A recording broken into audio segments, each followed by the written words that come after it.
Okay. As he said, this talk is about discovering cyclic causal models by independent components analysis. And we are interested in identifiability questions as well as some algorithmic questions. So first, let me tell you our goal. Our goal is to discover the structure and the parameters of linear structural equation models with only observational data, meaning without a... This one? Oh, sorry. Yeah, that would be good. Hear me now? Okay. So our goal is to discover the structure and parameters of linear structural equation models with only observational data. So first I'm going to introduce linear structural equation models. Then I'm going to present the Lingham method, which uniquely identifies a structural equation model using the acyclicity assumption. And this uses ICA. Then I'll present our new method, which is based on Lingham, but it also handles cycles. And now the answer will be undetermined, meaning we will have multiple models that give the same likelihood for the data. Finally, I argue that stability can be used as a constraint for selecting among these many models, many equivalent models. So linear structural equation models are used in econometrics, biology, social sciences. They are a kind of directed graphical model that have a causal interpretation. So as you can see here, x1 is a cause of x3, x3 is a cause of x4, and each node is a function of its variance. So in particular, a linear combination. So as you can see, x3 is a linear combination of x1, x2, and its own error term, E3. And typically the x's are observed and the e's are not.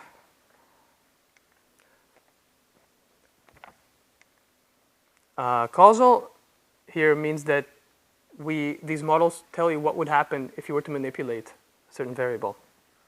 So for example, if we were to manipulate x3, the equation for x3 changes, and the graph is also changed accordingly, as you can see. So just to give an example, x1 could be your appetite, x2 could be your impulsivity level, x3 is the amount of food you eat, and x4 would be your cholesterol level. So you can control the amount you eat. In particular, this would make your appetite independent of your cholesterol level. So linear structural equation models can also be cyclic, in which case they correspond to dynamical systems. So in this case, as you can see, the dynamical equation tells you that x3 at any given time step is a linear combination of x1 and x2 at the previous time step and E3. Now note that E3 does not have a time index. That's because it's constant. So this means that our models correspond to deterministic dynamical systems. And they converge, they reach equilibria unless they're unstable. As you can see, the equilibrium equation corresponds closely to the dynamical equation. They have the same coefficients. So our goal again, given a distribution of our equilibria, we want to recover the structure of the process.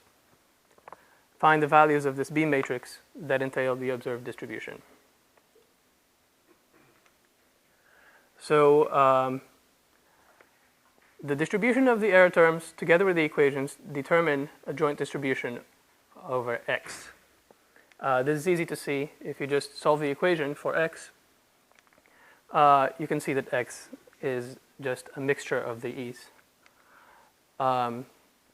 You can think of the error terms propagating in an infinite cycle, propagating through the cycle infinitely many times.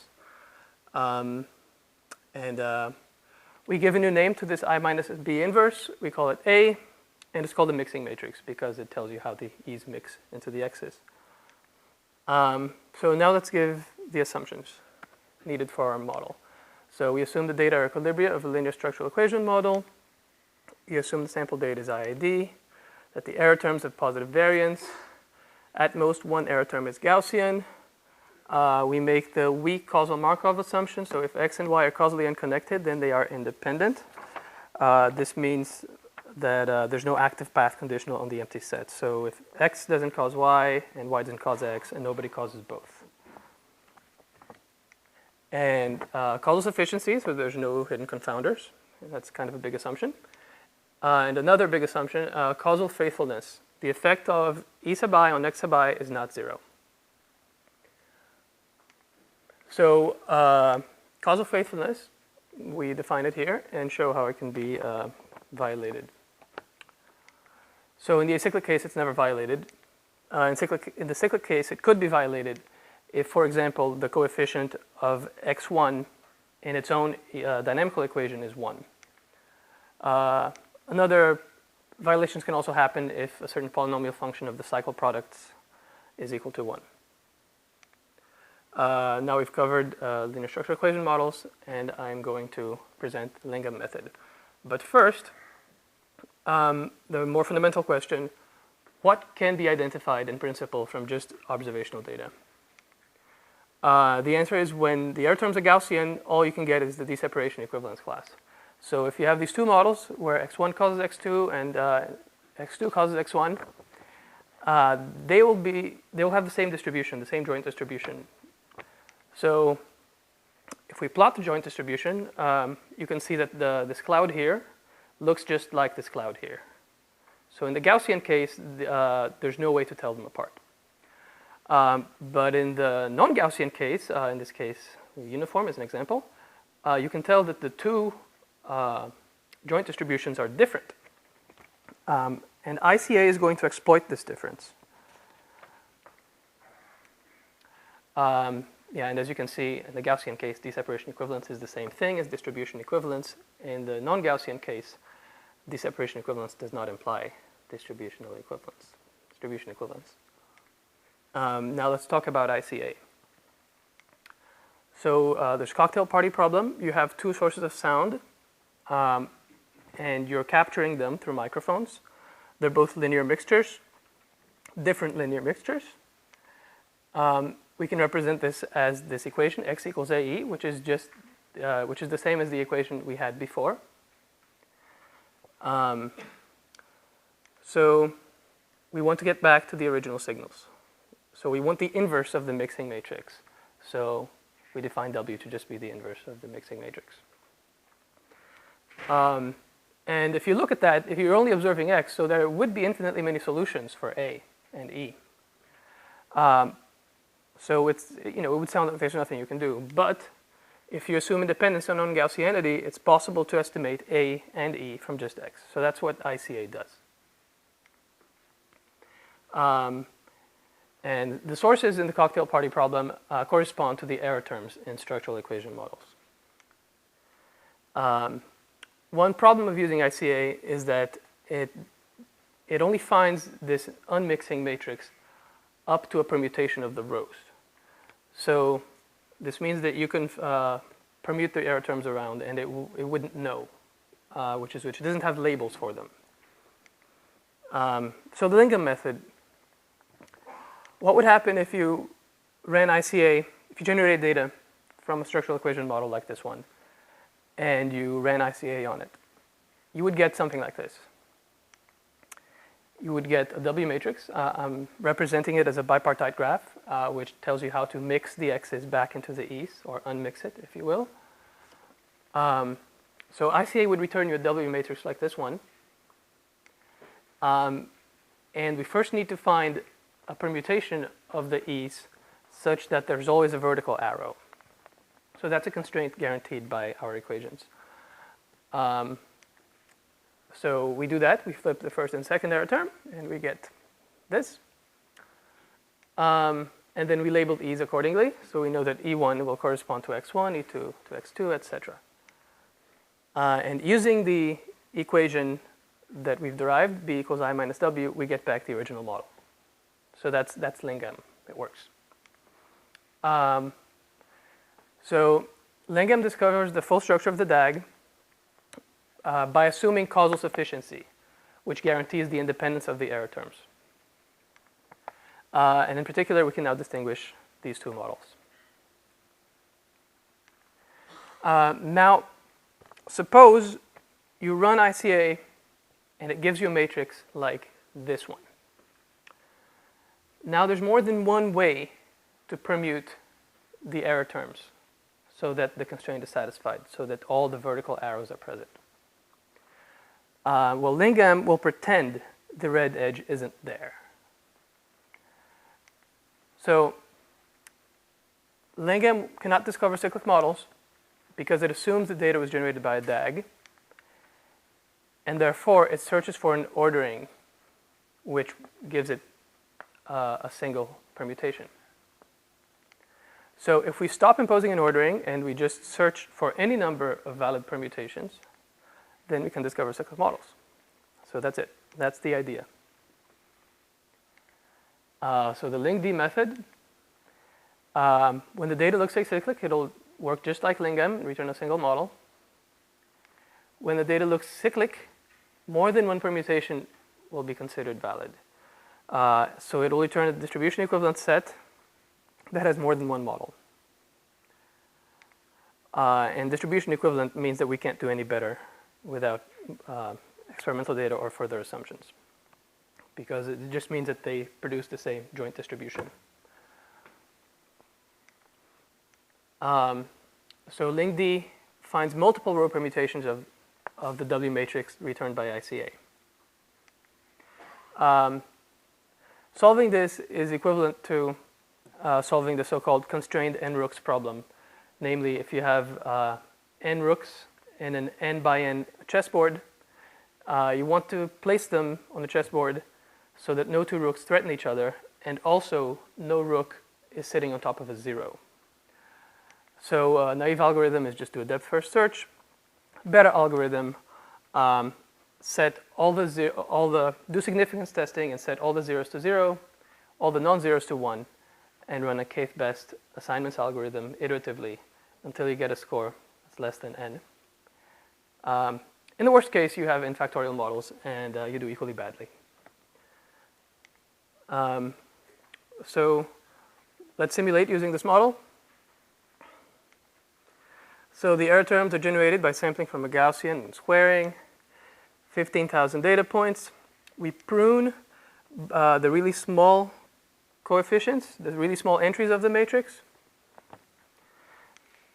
So we're going to run this now, and you get this set, two models, and they explain the data equally well.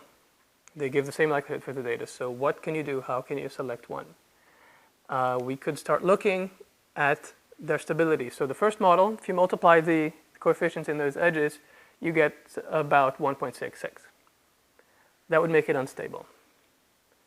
And the second model, you get about 0.6. So that would be stable. So we can, using this criterion, we can rule out the first one. We can just use the second one. And as you can see, the second one actually corresponds pretty closely to the true model. Just to illustrate it. Pretty much the same thing.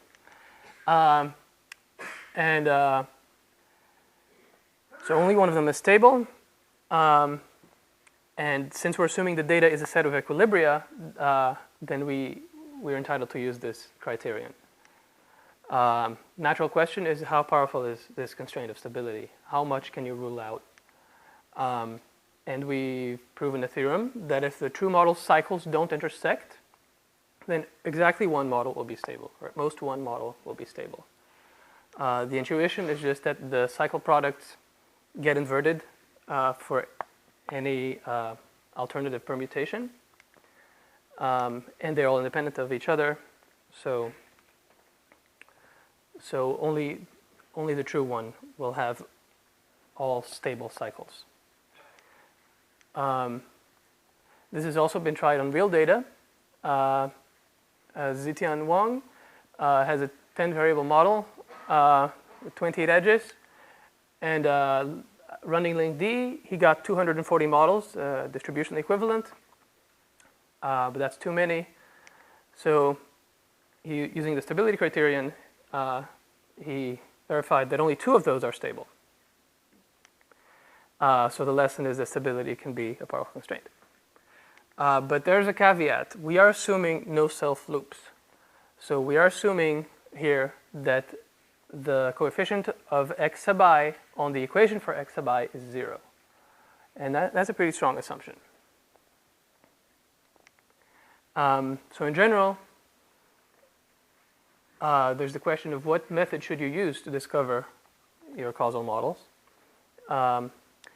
If your error terms are Gaussian and you are assuming acyclicity, then you can use constraint-based methods like PC or SGS or Bayesian alternatives.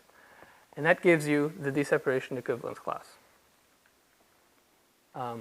If you have non-Gaussian error terms, you can run Lingam, and that gives you a unique model. If you have Gaussian error terms, but you relax the acyclicity assumption, Richardson's CCD algorithm can be used, but it gives you a very, very large class.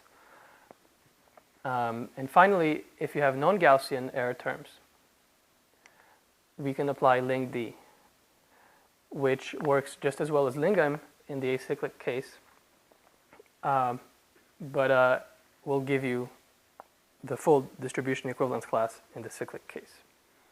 Another question you may be asking right now is there a sharp line between Gaussian and non-Gaussian? And the answer is no. So you could, for example, have some error terms be Gaussian, some be non-Gaussian. You could have too little data to really tell. So in the acyclic case, if you're interested in that question, you could read our paper from yesterday, presented by Patrick, yesterday's poster session.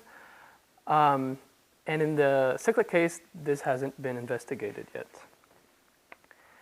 So finally, here's summarizing. Lingam exploits non-Gaussianity in the acyclic case to give you a unique structural equation model, rather than deseparation equivalence, which is what Gaussian, which is all you can do in the Gaussian case. LINCD similarly narrows the output class to the distribution equivalence class of structural equation models in the cyclic case, or the more general case. But still, there may be multiple structural equation models that explain the data equally well. And finally, I have argued that stability can sometimes be used to rule out a good chunk of those. Thank you.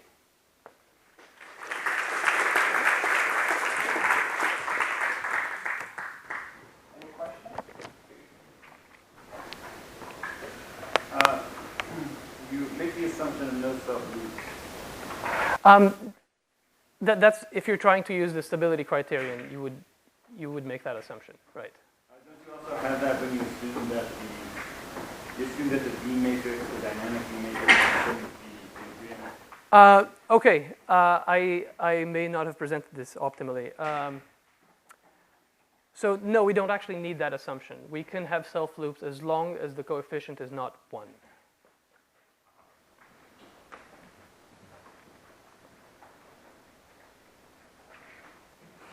Any other questions?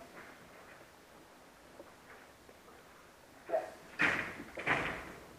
I think that non-Gaussianity could be also exploited by score-based. What do you mean by score-based methods?